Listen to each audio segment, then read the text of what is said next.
Headlines प्रायोजक राम बंधू लोणचे. आता प्रत्येक जण जिंकेल.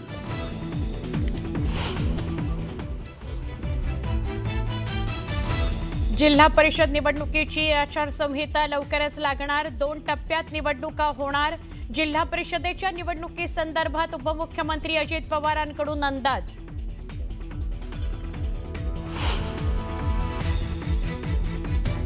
नगर परिषद निवडणुकीत चांगला निकाल लागला. आता पालिका निवडणुकीत जनता आम्हाला निवडून देईल. राज्यात अनेक ठिकाणी सत्ता बदल झालेला दिसेल. विजय वडेट्टीवार यांचं विधान.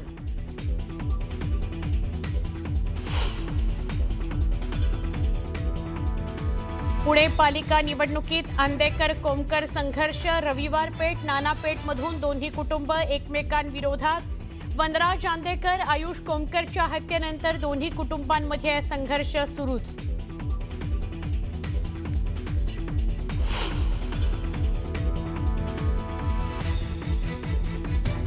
पुण्यात शिवसेनेच्या 2 इच्छुकांमध्ये तुफान राडा. एबी फॉर्मवरून झालेल्या वादातून उमेदवार उद्धव कांबळींनी प्रतिस्पर्धी उमेदवाराचा फॉर्मच गिळला.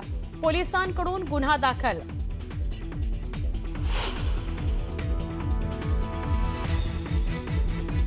संजय राऊतांकडून नवीन वर्षाच्या शुभेच्छा. पुन्हा मशाल पेटवणार. मी पुन्हा मुंबई वाचवणार. मुंबई राऊतांची सोशल मीडियावर सूचक पोस्ट.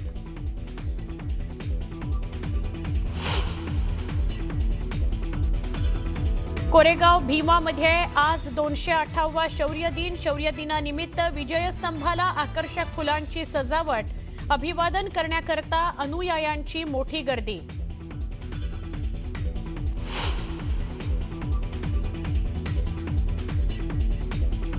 जगभरात नव्या वर्षाचं मोठ्या जल्लोषात स्वागत. न्यूज 18 लोकमतच्या प्रेक्षकांनाही नवीन वर्षाच्या खूप खूप शुभेच्छा.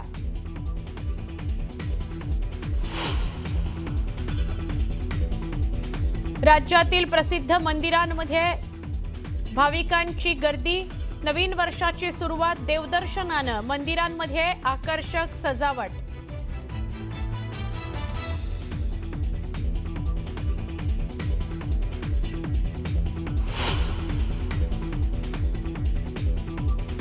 नमस्कार, मी सुवर्णा. बुलेटिनमध्ये आपल्या सगळ्यांचं पुन्हा एकदा स्वागत. राजकारणात आंदेकर आणि कोमकरांमध्ये संघर्ष बघायला मिळतोय. आतापर्यंत हा संघर्ष रस्त्यावर होता, गुंडगिरी संदर्भात होता, पण आता मात्र राजकारणात सुद्धा हा संघर्ष बघायला मिळतोय. पुणे महापालिका निवडणुकीत दोन्ही कुटुंब आमने सामने आलेली आहेत. प्रभाग क्रमांक 23 मधून दोन्ही कुटुंबातल्या महिला रिंगणात उतरलेल्या आहेत. लक्ष्मी आंदेकर आणि सोनाली आंदेकरांना राष्ट्रवादी काँग्रेस अजित पवार गटाकडून उमेदवारी दिली गेलेली आहे. कल्याणी कोमकर यांनी सुद्धा अपक्ष म्हणून आपला उमेदवारी अर्ज भरलेला आहे. गेल्या काही दिवसांपासून पुण्यात आंदेकर आणि कोमकरांमध्ये संघर्ष बघायला मिळतोय. अशातच दोन्हीकडच्या लोकांमध्ये राजकीय संघर्षाचा नवा अध्याय सुद्धा सुरू झालाय. पुणे महापालिका निवडणुकीत दोन्ही कुटुंबातील महिला उमेदवार या आमने सामने असणार आहेत. अधिक बोलूया आमचे प्रतिनिधी वैभव सोनवणे यांच्याशी. वैभव, प्रभाग क्रमांक 23 मध्ये 2 गुंड कुटुंबातल्या महिला आमने सामने येणार आहेत, काय सांगाल? सुवर्णा, प्रभाग क्रमांक 23 मध्ये रविवार पेठ नानापेठचा जो प्रभाग आहे, जिथून आंदेकरांची बंडू आंदेकरची सून जी आहे सोनाली आंदेकर आणि लक्ष्मी आंदेकर यांनी अर्ज भरलाय. त्यांना उमेदवारी देऊ नये अशा पद्धतीची पत्रकार परिषद जी आहे ती आयुष कोमकर हिची आई जी आहे तिने कल्याणी कोमकरने घेतलेली होती. मात्र तरी सुद्धा राष्ट्रवादीने या दोघींनाही उमेदवारी जी आहे ती दिली, सोनाली आंदेकर आणि लक्ष्मी आंदेकरांना. त्यानंतर कल्याणी कोमकर जे आहेत त्यांनी शिवसेनेकडून उमेदवारी मागितलेली होती आणि शिवसेनेकडे त्यांनी मुलाखत सुद्धा दिलेली होती. अर्ज एबी फॉर्म मिळेल की नाही याची वाट न पाहता त्यांनी थेट अर्जही भरलेला होता. आणि आता स्पष्ट झालंय, एकीकडं भावाचा खून केल्याप्रकरणी या कोमकर कुटुंबातल्या आयुष कोमकरची हत्या बंडू आंदेकरकडून करण्यात आलेली होती. म्हणजे रक्ताचे नातेसंबंध आहे, मात्र व्यावहारिक वादांमधून किंवा व्यावसायिक वादांमधून कुटुंबियांचेच नातेवाईकांचेच खून पाडले गेलेले होते. आता हा रक्तरंजित संघर्ष जो आहे तो राजकारणाच्या पटलावर सुद्धा दिसणार आहे. प्रभाग क्रमांक 23 मधून सोनाली आंदेकरची, वनराज आंदेकरची पत्नी आहे, तिच्या समोर कल्याणी कोमकर हिनं अर्ज भरलेला आहे. त्याच्यामुळे आता इतके दिवस गुन्हेगारी संघर्ष सुरू होता, आता राजकीय संघर्ष सुद्धा या कुटुंबामधला पाहायला मिळणार आहे. नक्की. धन्यवाद माहिती दिल्याबद्दल वैभव. महानगरपालिकांच्या निवडणुकीसंदर्भात विजय वडेट्टीवार यांनी मोठं विधान केलंय. पालिका निवडणुकीत जनता आम्हाला निवडून देईल आणि राज्यात अनेक ठिकाणी सत्ता बदल झालेला असेल असं विजय वडेट्टीवार म्हणाले. दरम्यान नगरपरिषद निवडणुकांमध्ये कोणतंही आर्थिक पाठबळ नसताना चांगला निकाल आला असं वडेट्टीवार म्हणाले.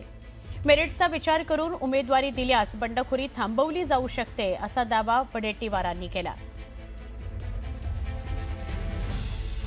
अनेक दिवसांनी या निवडणुका होत आहेत. कार्यकर्त्यांच्या अपेक्षा असतात, परंतु कार्यकर्ता सोडून ज्यावेळेस उपऱ्यांना आपण संधी देतो तर कार्यकर्ता दुखवतो, तो कुठल्याही पक्षातील असो. अलीकडे खूप फॅट झाला आहे की माझ्या जवळचा ह्याच्या जवळचा, पण मेरिटचा विचार करून जर आपण विचार केला तर बंडखोरी शमवण्यामध्ये मला वाटतं अडचण येणार नाही असं माझं मत आहे. मला पूर्ण विश्वास आहे की नगर परिषदेमध्ये सुद्धा आम्ही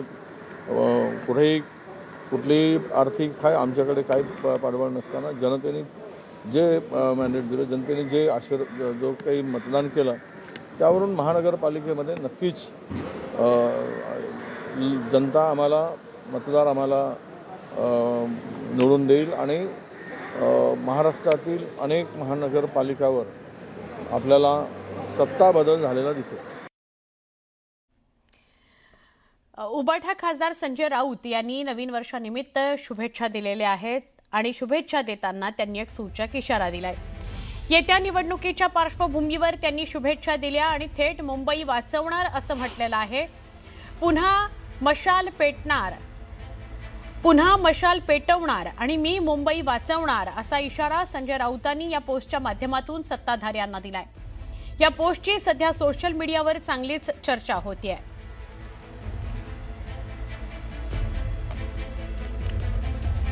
अजित पवारांनी जिल्हा परिषद निवडणुकीबाबत मोठं विधान केलंय. जिल्हा परिषदेच्या निवडणुकीची आचारसंहिता लवकरच लागेल अशी शक्यता असल्याचं त्यांनी मोठं विधान केलंय.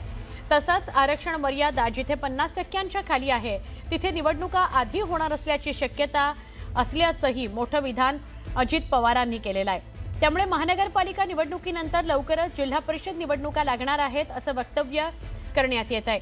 कोरेगाव भीमा इथं 208वा शौर्य दिन साजरा होत असतानाच सकाळी राज्याचे उपमुख्यमंत्री अजित पवार यांनी कोरेगाव भीमा इथं विजयस्तंभाला अभिवादन केलं.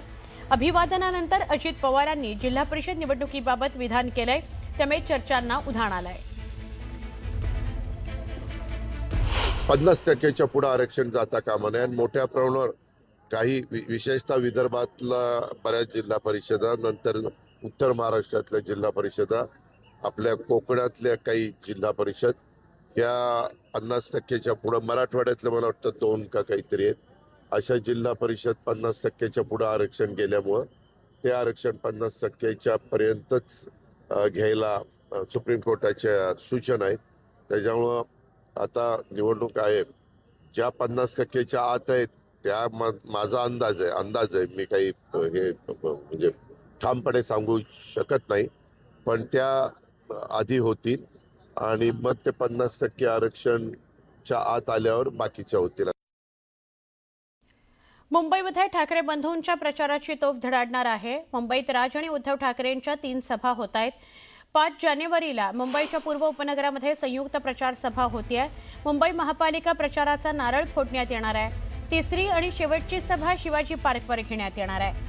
ठाणे, कल्याण, डोंबिवली, पुणे, छत्रपती संभाजीनगर इथं सुद्धा या दोघांच्याही एकत्रित सभा होतील. त्यामुळे या सभांच्या माध्यमातून महापालिका निवडणुकीचा धुरळा उडेल.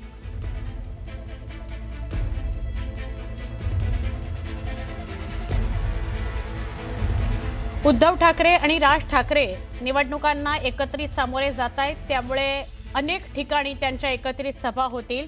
त्यामध्ये मुंबईमध्येच त्यांच्या 3 सभा होणार आहेत.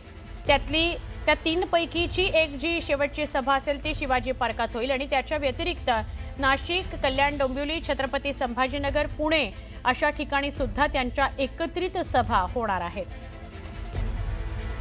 तर आदित्य ठाकरे यांनी 2 तास शिवतीर्थावर जाऊन राज ठाकरे आणि अमित ठाकरे यांच्यासोबत संवाद केलेला आहे. 3 तारखेपासून ज्युनियर ठाकरे प्रचाराच्या रणांगणात उतरणार आहेत अशी माहिती मिळते आहे. आदित्य ठाकरे आणि अमित ठाकरे सुद्धा घराबाहेर पडतील आणि मुंबईपासून सभांचा रोड शोचा धडाका सुरू करतील. मुंबईचा प्रत्येक भाग ते पिंजून काढतील, कार्यकर्त्यांशी संवाद साधतील. आदित्य आणि अमित दोघेही एकत्रित रोड शो आणि कार्यकर्त्यांच्या भेटीगाठी घेणार आहेत.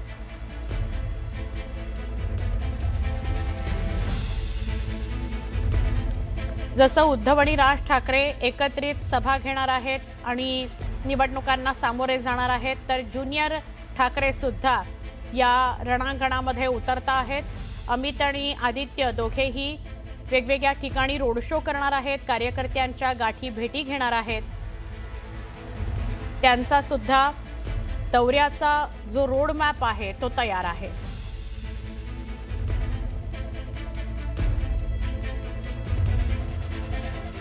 एक